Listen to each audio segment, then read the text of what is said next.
Welcome to Manzanar Relocation Center on US Highway 395, halfway between Independence and Lone Pine, California. Manzanar is now a National Historic Site, and as we start walking up here and you look down, actually we're looking north towards the Sierras, you can get a glimpse there of a guard tower and a tourist car going in to visit. Over there is the gymnasium where kids went to high school, played high school basketball with local students here. And the row of trees coming down indicates the stream, and there were all kinds of rumors that the Japanese left the camp and went up and fished when the dorms are pretty much gone. There are 3 way back, and there's a cemetery that's hidden behind the trees.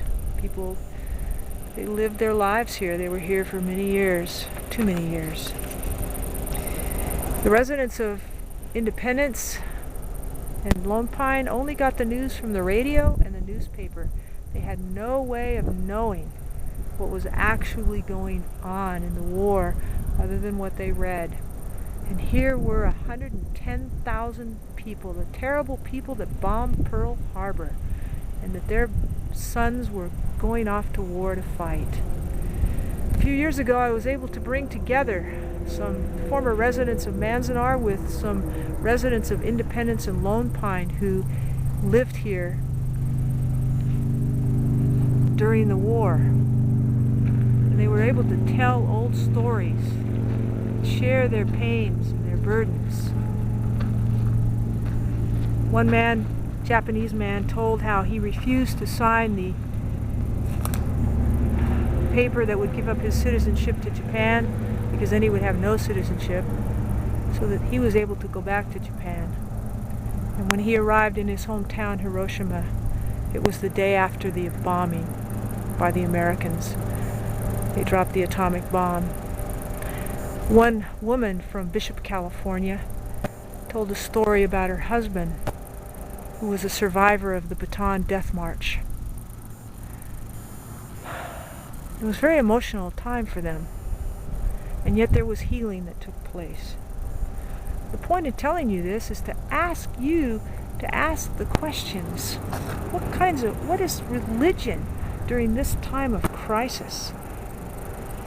What are the justice issues? Hopefully, as you read the religions of Japan, you'll read it with a sensitivity to these people who lived here in Manzanar, that they were just people.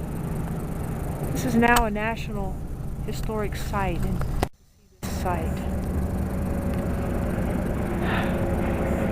From this introduction, I want you to realize that religion is not just about rituals, theology, definition of terms. It's about people. People and how we relate to the world and what's going on around us in all stages of our life.